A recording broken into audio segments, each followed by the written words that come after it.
Et là, c'est bon? Oui, là, c'est bon maintenant. C'est très bon. Je disais la journée. Désolé. Non, pas de problème, chef. Oui, ça va, par la grâce de Dieu. Dieu merci. Et la famille, tout le monde va bien, j'espère? Oui, ça va. Ok, il n'y a pas de problème. Merci beaucoup. Donc, vous avez la parole. Chef frère, merci. Il n'y a pas de Merci pour problème. l'appel. Et toujours me donner l'opportunité de toujours interpeller nos semblables. Parce que, voilà, par notre conviction et notre humanisme, on ne se donne pas de prix. Mais pour l'amour de notre prochain, voilà, on se sent obligé de le faire. Même si quelque part, on pense que nous sommes en train de prêcher en plein désert et qu'on ne se fait pas entendre, mais seul Dieu est notre témoin. Et le rôle qu'il nous a donné, qu'on a compris de notre passage sur terre, alors on ne peut qu'interpeller nos semblables et montrer notre amour aussi à l'égard de ces semblables-là. Frère, je vais aller un peu dans l'élan de Madame Aki et je la remercie déjà même. Pour commencer, je vais saluer toute la classe. Désolé si je suis allé un peu vite. Donc, je dis comme ça bonsoir à tous les Chao et les Mao qui sont sur la plateforme et tous les intervenants, frères et sœurs, pour les partages et les likes qu'ils mettent pour pouvoir maintenir l'émission. Et donc, je reviens sur le remerciement de Madame Aki par rapport à l'intervention qu'elle a eue et tout, qui montre encore quelque part que malgré la distance qui la sépare de son pays, mais elle a toujours montré son amour à travers ses analyses et ses suggestions qui peuvent apporter un changement même comme ça au lendemain de nos frères et sœurs qui sont encore en Côte d'Ivoire. Mais malheureusement, on doit toujours répéter. C'est pas grave si on répète. On espère que voilà, un jour, ça va pouvoir fouetter un peu l'orgueil même de ceux-là qui sont les plus concernés. Mais bon, on va faire avec. Donc, chers frères, aujourd'hui, on se plaint par rapport à tout ce qu'on assiste comme injustice, comme deal politique en Côte d'Ivoire. Nous, on peut se plaindre. Mais la question que je pose, est-ce que vous qui êtes dans la situation, vous qui vivez même cette situation-là, est-ce que vous avez le droit de vous plaindre? Non. Parce que quelque part, votre silence même cautionne cette deal politique-là. Votre silence cautionne tout ce qui est marmaille aujourd'hui en Côte d'Ivoire.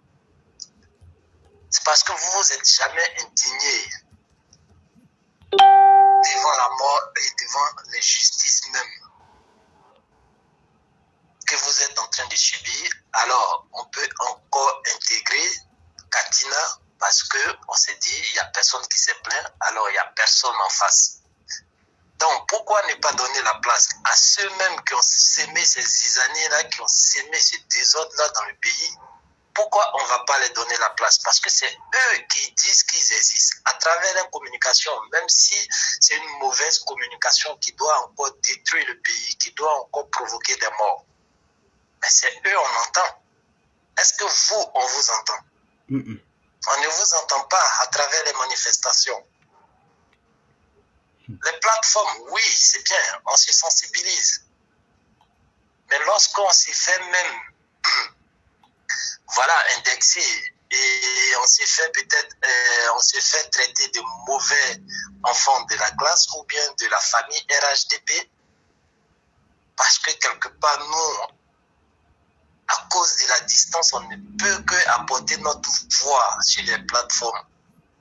Même vous qui êtes là-bas, comment vous exprimez votre mécontentement? C'est ça la vraie question.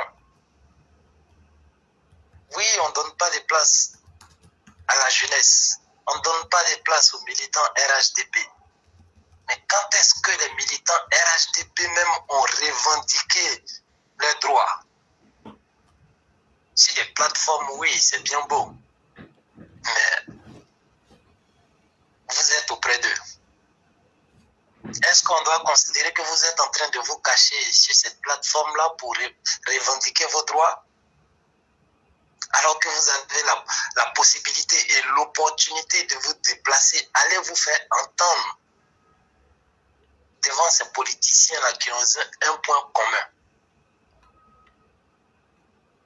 qui est de se servir et de s'engraisser sur l'ignorance et le silence même de la population. Qu'est-ce qu'on peut faire? Qu'est-ce qu'on doit vous dire? Est-ce que quelque part, le peuple même est devenu maso à force de subir? Alors, ce peuple-là prend plaisir dans ce truc-là, dans ce mépris-là? La question reste posée. Mais le seul truc, peut-être que les gens n'ont pas encore compris, si on n'a pas pu apporter ce changement avec ce grand monsieur-là, si on n'a pas pu nous faire entendre ou apprendre même à nous faire respecter dans l'air de ce grand monsieur-là, alors demain ça sera compliqué. Et on doit se réjouir de cette place-là que ces politiciens-là nous donnent. Cette place de non-assistance-là que ces politiciens nous donnent. Donc on ne doit plus pleurer sur notre sort. Mais c'est dommage. Donc, chers frères, c'était un peu le coucou à tous ceux qui, voilà, qui se sentent concernés, mais qui cautionnent sans même parler de silence. Effectivement. Alors, on ne peut qu'assister le retour de ces fossoyeurs-là qui vont venir encore occuper les places parce que quelque part, nous-mêmes, on est inexistants. C'est dommage. Et, chers frères, tu as fait un peu de démonstration sur l'économie de la Côte d'Ivoire et pour montrer comme ça à ses ennemis même de la Côte d'Ivoire là, combien de fois aujourd'hui la Côte d'Ivoire est lancée, est dans un élan. Malheureusement, il n'aura personne pour venir te démentir parce qu'ils n'ont rien à dire. Avec toutes ces démonstrations-là, nous, on veut très bien, on veut la contradiction. Effectivement. Ce qui va enrichir un peu même le débat, ce qui va enrichir un peu même l'émission. Parce qu'on veut toujours continuer de parler de ce grand monsieur-là, mais ça devient monotone lorsqu'il n'y a pas de contradiction, même de ceux qui sont les ennemis, ceux-mêmes qui sont en train d'embrouiller la population avec des mensonges, des fake news. Mais je veux bien présenter le monsieur parce qu'aujourd'hui, la Côte d'Ivoire est reconnue mondialement dans quel domaine en tant qu'exportateur d'un produit. C'est le café cacao. Donc, on n'est pas compté parmi les pays producteurs même dans la liste mondiale de pétrole. On n'est pas compté parmi les pays producteurs même de or ou de diamants. Mais voici d'autres pays en Afrique qui sont reconnus mondialement et qui occupent de bonnes places dans ce classement mondial-là en tant que producteurs de bauxite, par exemple, en tant que producteurs de diamants, en tant que producteurs d'or, qui sont mieux placés que la Côte d'Ivoire. Mais malheureusement, qui n'ont pas eu peut-être la chance d'avoir un grand monsieur comme le président de la République. Mais le monsieur, par son génie, par sa détermination et par son carnet d'adresse aujourd'hui, on lutte la place et même on dévance des pays qui ont presque pas mal de ressources et qui sont classés, qui occupent des rangs de façon mondiale, qui occupent des rangs considérables dans le classement mondial. Mais la Côte d'Ivoire les fume. Pourquoi? Parce qu'aujourd'hui on est un génie. Pourquoi? Parce qu'on a quelqu'un aujourd'hui qui ne se soucie pas de sa personne, mais qui se soucie plutôt du lendemain meilleur de sa population. Et avec tout ça, voici comment on s'en sort.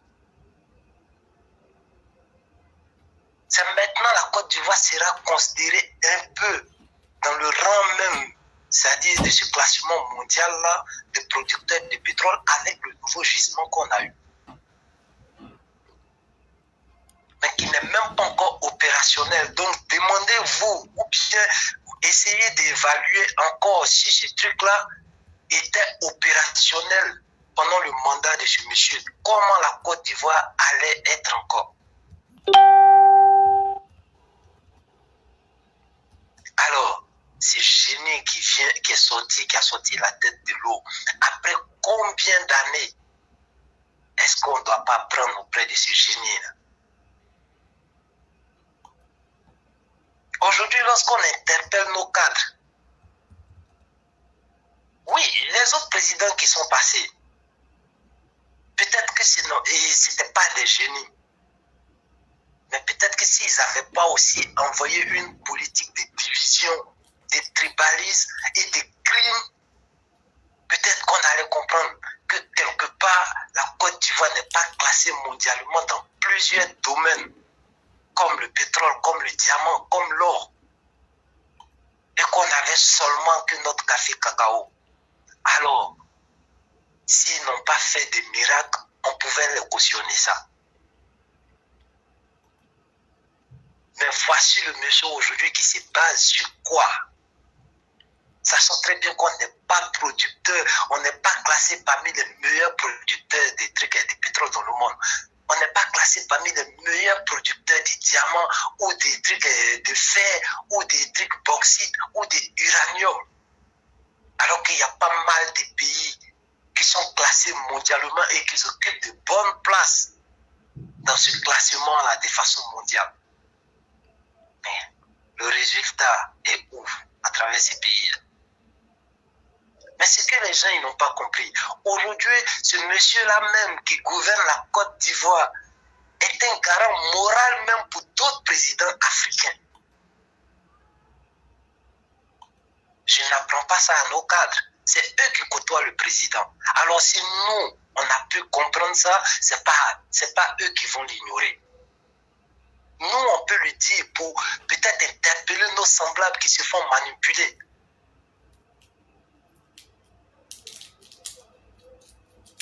Qu'est-ce qui a béni le pouvoir de ce monsieur? Qu'est-ce qui a renforcé même la réalisation de ce projet? C'est la sécurité du pays. Ça a permis au monsieur de pouvoir réaliser avec le peu qu'on a comme ressources. Et son génie. Alors aujourd'hui, quand on se bat pour des valeurs, sur la justice, il faut qu'il y ait la justice. C'est parce qu'on sait que après ce monsieur-là, est-ce qu'il aura un génie comme lui? Sachant très bien que nos ressources sont limitées. Est-ce qu'on aura un génie pour apporter ces résultats-là comme lui?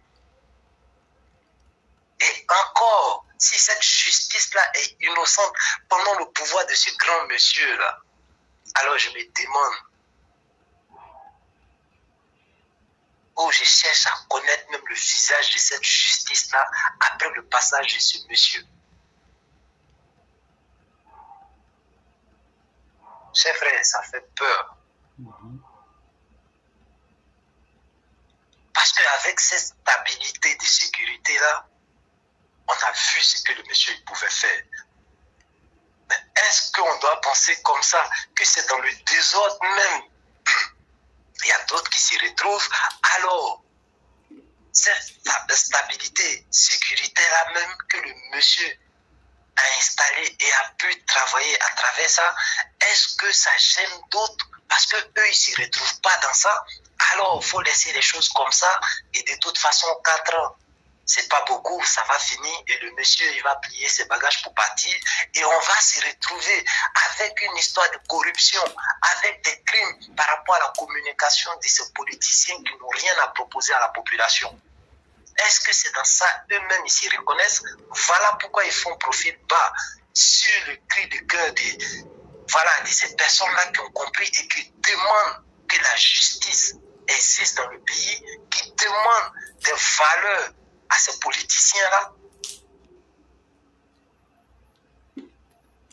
J'ai fait ça fait peur. Tout le monde peut peut pas être génie. Mais on peut apprendre pendant que le monsieur il est là. On peut s'inspirer de ses valeurs pendant qu'il est là. Mais toujours la même question revient. Est-ce qu'ils se reconnaissent dans ça? Est-ce que ces valeurs-là même les arrangent?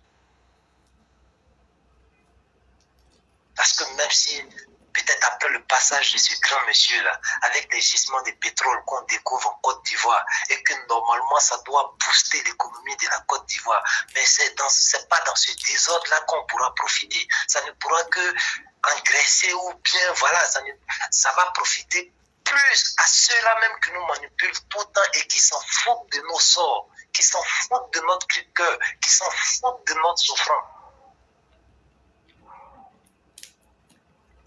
Et c'est juste ce qui nous amène à communiquer pour que demain, si le monsieur n'est pas là, on a pu installer quelque chose qui est l'éveil des consciences, qui est d'apprendre à la population de savoir revendiquer ses droits.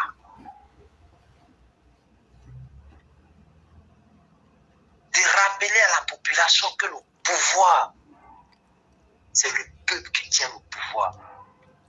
Et le peuple ne fait que déléguer quelqu'un à travers les jeunes, à travers les confiances, à mettre quelqu'un pour pouvoir gouverner puisqu'il ne peut pas avoir deux capitaines dans un bateau.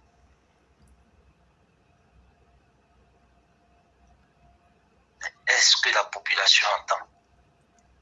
Si tu as peur de sacrifier un jour pour aller revendiquer, pour réclamer tes droits, pour rappeler à ceux-là même que c'est toi qui as décidé de les mettre là où ils sont. Et c'est encore toi qui les payes à travers tes impôts, à travers tes TVA.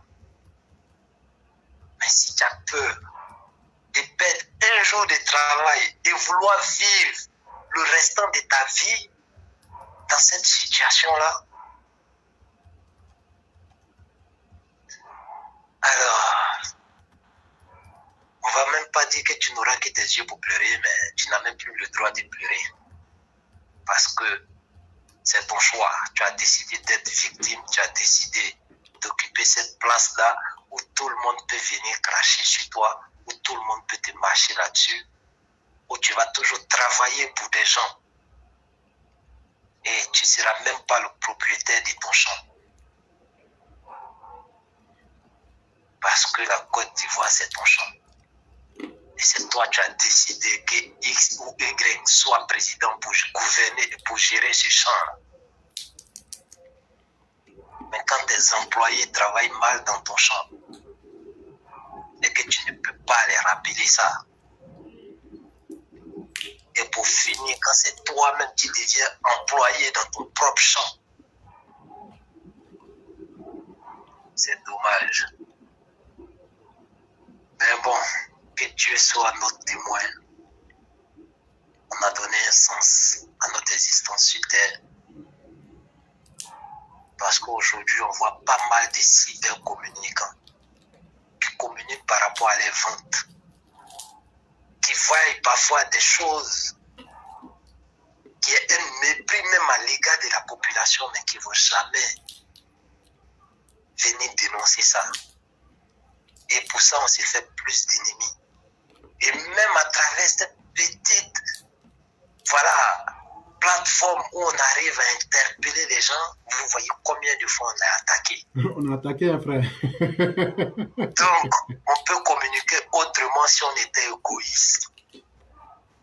Pour plaire à ceux-là même qui ne font que piller la Côte d'Ivoire, qui ne font que cracher sur la population. Et peut-être on allait voir ce qu'on pouvait avoir. Et votre sort, ça ne nous regardait pas. Mais nous, on n'a pas décidé ça. Alors que Dieu soit notre témoin. Est-ce qu'on n'a pas appelé la population à savoir sortir pour revendiquer ses droits? Dieu est notre témoin. Est-ce qu'on n'a pas dénoncé ceux-mêmes qui sont en train de, voilà, profiter à travers les postes qu'ils occupent aujourd'hui, là, se mettre à la place même de Dieu, parce que c'est eux qui arrivent à mettre des gens en prison, c'est eux qui peuvent enlever des gens en prison. est-ce qu'on ne les a pas décidé de dénoncer? Dieu est notre témoin. Est-ce qu'on n'a pas montré notre amour à travers notre sensibilisation, nos communications? Dieu est notre témoin. Alors, chers frères, je dors tranquille. C'est évident. Parce que j'ai fait ce que le Seigneur m'a demandé. C'est tout. C'est tout.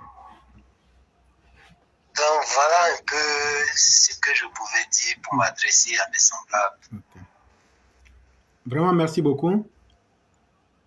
Et je crois que ce que tu as dit, c'est tellement bien dit. Et surtout, c'est le mot de fin. C'est cette question-là que tout le monde devrait se poser. Lorsque le temps de quitter cette terre arrive, et que le père de famille est couché sur le lit, et qu'il sent que lui ne va plus revenir à la vie, en ce moment, il se sent plus proche de la mort que de la vie. La seule question qu'il se pose, est-ce que j'ai fait ce que j'aurais dû faire? Il ne se pose pas la question, est-ce que j'aurais dû mieux faire? Non.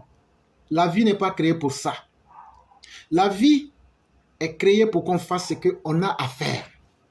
Et Dieu ne nous demandera pas combien de temps tu as passé à la synagogue, à l'église ou à la mosquée.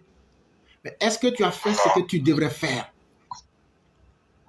Ce n'est pas la quantité, c'est la qualité. Tant de notre existence, Exactement. La qualité de notre existence va déterminer de la qualité de notre mort. Si tu as été lamentable, minable, ingrat, méchant, vaurien, voleur, scélérat, impie, filou sur la terre, tu te retrouveras en face de Dieu dans le groupe des impies, des scélérats, des malfaiteurs et des âmes damnées. Il n'y a pas de hasard. Si tu as été parmi les lâches, toi, Dieu t'a permis d'être un cybercommunicant. Et frère, je vais te dire un secret aujourd'hui. Oui. Dieu t'a permis d'être un cybercommunicant. Tu vois, il y a beaucoup de cybercommunicants RHDP, c'est des gros lâches. Et c'est des impies. Et c'est des indignes. Je parle des cybermoutons RHDP avec leur gueule noircie par le mensonge. Et je vais m'expliquer. Oui. Qu'un individu lamentable vienne nous dire « Je soutiens Ouattara, je montre les preuves ». Hey, chers cyberactivistes RHDP, on s'en fout de ce que vous dites de Ouattara. Ouattara a déjà réussi sa mission. Les routes qu'on montre là, que vous montriez, que vous ne montriez pas, il y a des rapports qui sont faits. Et tout est déjà là. Et qu'est-ce qu'ils ont fait? Ils ont trouvé une stratégie. Comme il y a beaucoup de militants qui sont moutons eux aussi, parce que si tu cherches mouton sans cerveau là aussi, il y en a plein parmi nos militants là. Eux aussi, ah non, Ouattara fait brut, tu n'as pas vu. D'ailleurs, ne m'envoyez plus jamais quelque chose de réalisation. Depuis 2010 jusqu'à aujourd'hui, toi tu n'es pas encore rassasié des réalisations là.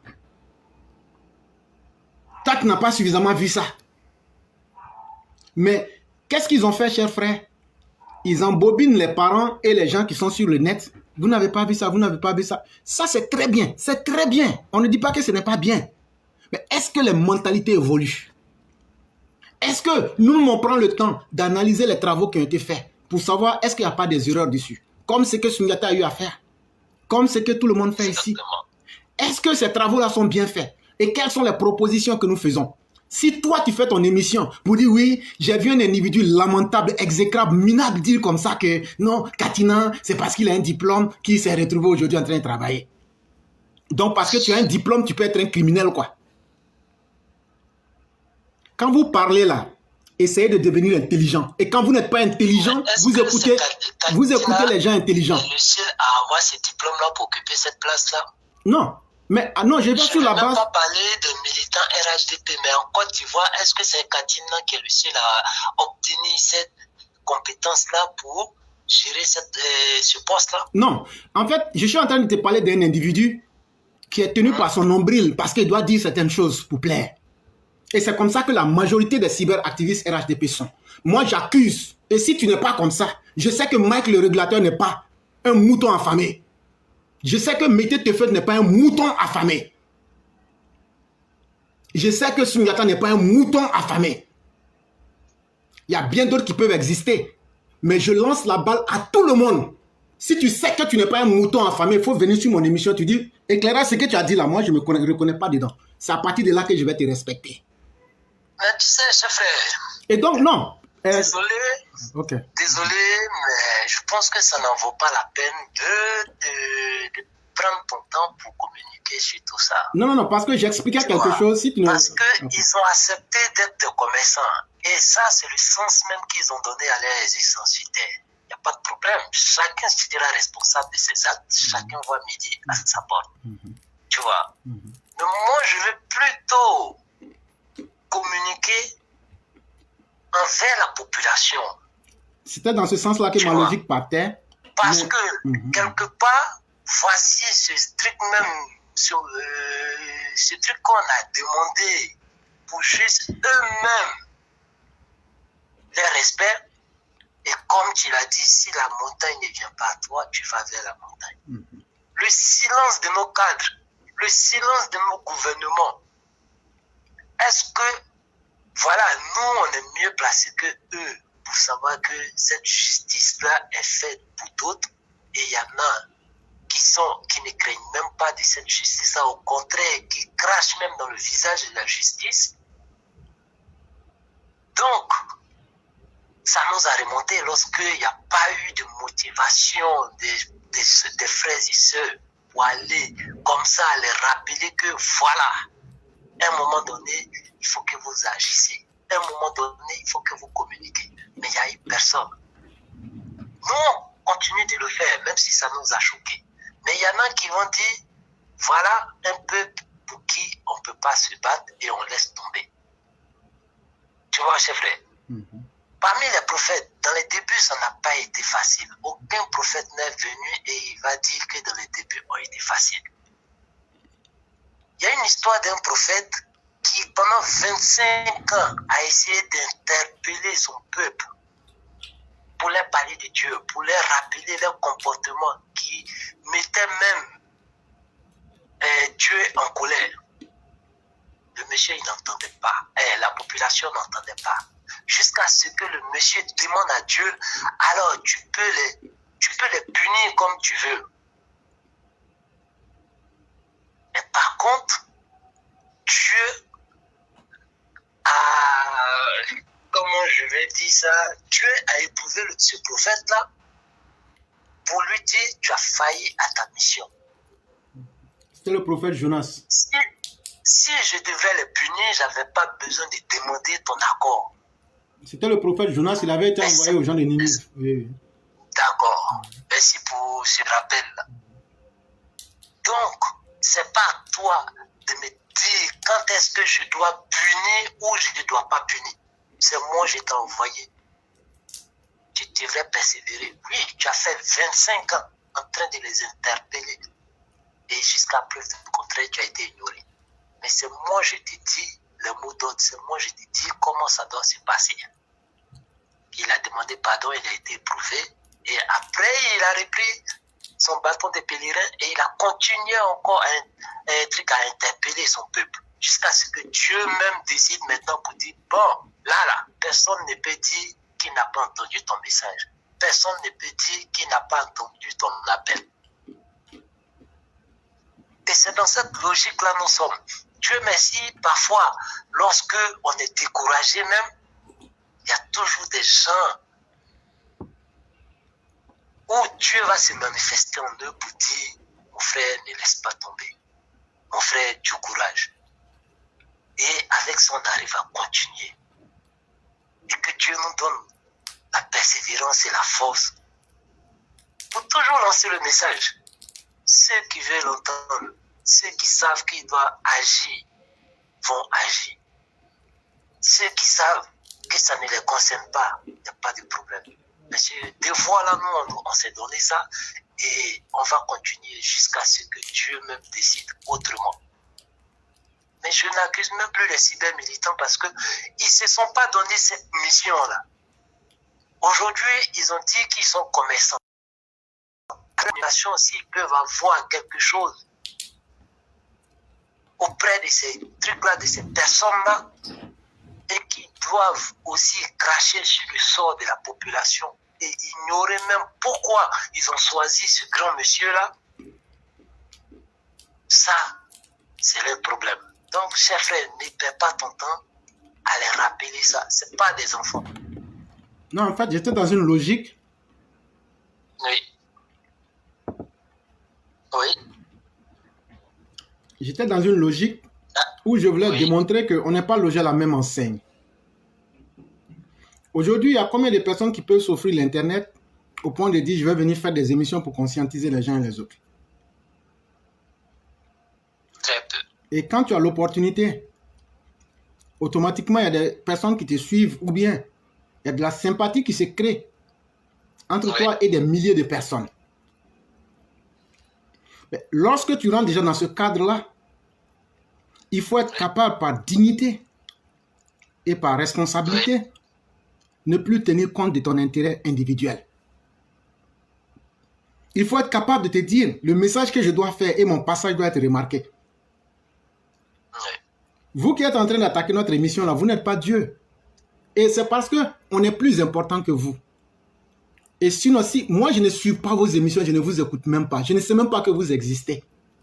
Mais en quoi est-ce que c'est utile? Vous venez, vous vous cachez et vous signalez l'émission. Mais ce n'est pas pour vos pères, le Facebook. Et donc, ce que je voulais dire, c'est que malheureusement, en faisant ça, c'est une manière même de dévoyer le combat et de distraire la masse pour les distraire avec ce qui n'est pas important. Parce que quand on vient nous dire que Ouattara a fait ceci, n'a pas fait cela, la réalité est en face de tout le monde là-bas. Mais c'est dans les vraies questions qu'on pourra arriver au vrai résultat. Et aussi, c'est dans l'anticipation, en posant des questions aujourd'hui, qu'on pourra régler beaucoup de problèmes demain. Mais quand toi, de facto devenu leader d'opinion, parce que chacun de nous est un leader d'opinion aujourd'hui, mais quand dans ce RHDP-là, chacun a son groupe, et au moment où peut-être, il y a peut-être 2 ou 3 qui sont en train de parler pour revenir sur les fondamentaux, le RDR là, allez demander. Ce n'est pas par Ouattara qu'on a commencé, quand Jenny Komena l'a dit qu'il était ghanéen. C'est un système qui est très dangereux. Et malheureusement, un serpent qui est à demi, qui est à moitié mort, est plus dangereux que quand il était blessé. On est en train de s'amuser avec une situation où, comme disait Madame Blanc, une plaie purulente, mais on met tout l'artifice dessus avec le sparadrap et on dit non, ça va, puisque la bande, le sparadrap est bien mis et puis c'est bien nouveau, c'est bien propre. Mais on n'a pas nettoyé la plaie. On n'a pas nettoyé la plaie. Et c'est ça. Nous, on rentre dans le puits pour dire que le puits est là. Ce qu'on est en train de dire là, est-ce que c'est faux? Est-ce que c'est vrai? Mais toi, le cybermendiant qui vient, et j'ai mis des gens pour vous chercher, je vais vous retrouver, ne vous fatiguez même pas. Je vous connais déjà, mais je vais reconfirmer, donc ne vous fatiguez même pas. Et donc, tu vois combien de fois c'est faire mal aux gens? Souvent pour combien? 100 €. Souvent, moins que 200 €. Toi, tu prends ton temps pour t'asseoir, pour mentir à tes propres parents. Pour mettre la vie de tes propres parents en danger à cause de 100 €. Et tu es fier de toi-même comme ça.